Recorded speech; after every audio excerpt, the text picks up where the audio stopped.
حضرت ابراہیم علیہ السلام کی سیریز کا 7واں پارٹ۔ رسول اللہ صلی اللہ علیہ وسلم فرماتے ہیں کہ حاجرہ علیہ السلام نے خود بھی وہ پانی پیا اور اپنے بیٹے کو بھی پلایا۔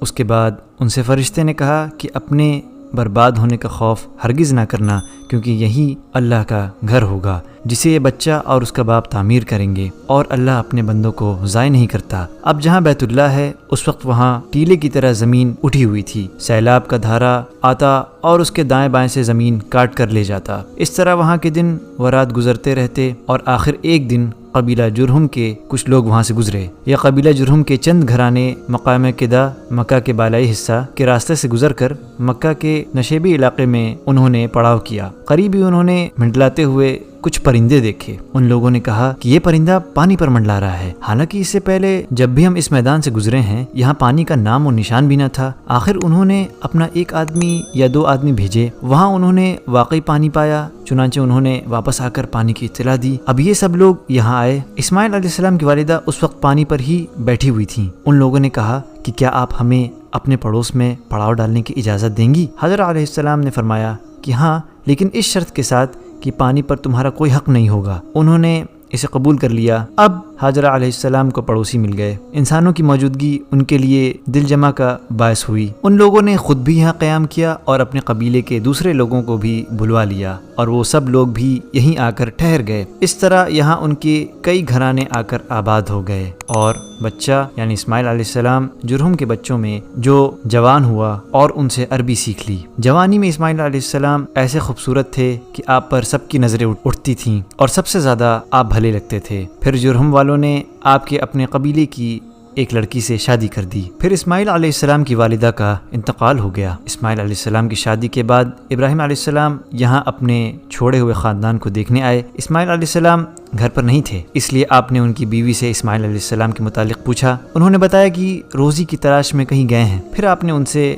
ان کے معاش وغیرہ کے متعلق پوچھا تو انہوں نے کہا کہ حالت اچھی نہیں ہے، بڑی تنگی سے گزر اوقات ہوتی ہے۔ اس طرح انہوں نے شکایت کی۔ ابراہیم علیہ السلام نے ان سے فرمایا کہ جب تمہارا شوہر آئے تو ان سے میرا سلام کہنا، اور یہ بھی کہنا کہ وہ اپنے دروازے کی چوکھٹ بدل ڈالیں۔ پھر جب اسماعیل علیہ السلام واپس تشریف لائے تو جیسے انہوں نے کچھ انسیت سی محسوس کی اور دریافت فرمایا کیا کوئی صاحب یہاں آئے تھے؟ ان کی بیوی نے بتایا کہ ہاں، ایک بزرگ اس شکل کے یہاں آئے تھے اور آپ کے بارے میں پوچھ رہے تھے۔ میں نے انہیں بتایا کہ آپ باہر گئے ہوئے ہیں۔ پھر انہوں نے پوچھا کہ تمہاری گزر اوقات کا کیا حال ہے؟ تو میں نے ان سے کہا کہ ہماری گزر اوقات بڑی تنگی سے ہوتی ہے۔ اسماعیل علیہ السلام نے دریافت کیا کہ انہوں نے تمہیں کچھ نصیحت بھی کی تھی؟ ان کی بیوی نے بتایا کہ ہاں، مجھ سے انہوں نے کہا تھا کہ آپ کو سلام کہہ دوں، اور وہ یہ بھی کہہ گئے ہیں کہ آپ اپنے دروازے کی چوکھٹ بدل دیں۔ اسماعیل علیہ السلام نے فرمایا کہ وہ بزرگ میرے والد تھے اور مجھے یہ حکم دے گئے ہیں کہ میں تمہیں جدا کر دوں، اب تم اپنے گھر جا سکتی ہو۔ چنانچہ اسماعیل علیہ السلام نے انہیں طلاق دے دی اور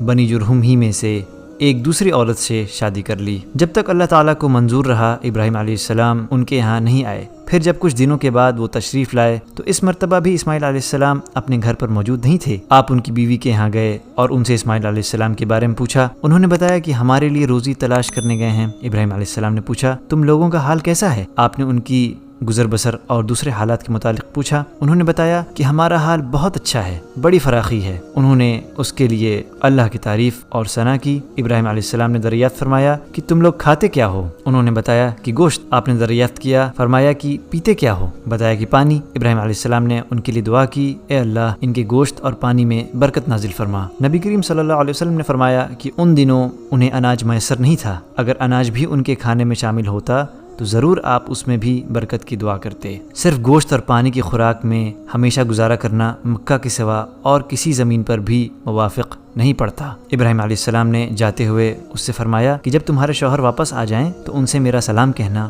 اور ان سے کہہ دینا کہ وہ اپنے دروازے کی چوکھٹ باقی رکھیں۔ جب اسماعیل علیہ السلام تشریف لائے تو پوچھا کہ کیا یہاں کوئی آیا تھا؟ انہوں نے بتایا کہ جی ہاں، ایک بزرگ بڑی اچھی شکل اور صورت کے آئے تھے۔ بیوی نے آنے والے بزرگ کی تعریف کی۔ پھر انہوں نے مجھ سے آپ کے متعلق پوچھا کہ کہاں ہیں، اور میں نے بتا دیا۔ پھر انہوں نے پوچھا کہ تمہاری گزر بسر کا کیا حال ہے؟ تو میں نے بتایا کہ ہم اچھی حالت میں ہیں۔ اسماعیل علیہ السلام نے دریافت فرمایا کہ کیا انہوں نے تمہیں کوئی وصیت بھی کی تھی؟ انہوں نے کہا جی ہاں، انہوں نے آپ کو سلام کہا تھا اور حکم دیا تھا کہ اپنے دروازے کی چوکھٹ کو باقی رکھیں۔ اسماعیل علیہ السلام نے فرمایا کہ یہ بزرگ میرے والد تھے، چوکھٹ تم ہو، اور آپ مجھے حکم دے گئے ہیں کہ میں تمہیں اپنے ساتھ رکھوں۔ آج کا یہ پارٹ یہیں ختم ہوتا ہے۔ انشاءاللہ اگلے پارٹ کے لیے چینل سے جڑے رہیں اور اس کو شیئر بھی کریں، کیونکہ ہر شیئر صدقہ جاریہ ہے۔ جزاکم اللہ خیرہ۔ السلام علیکم ورحمۃ اللہ وبرکاتہ۔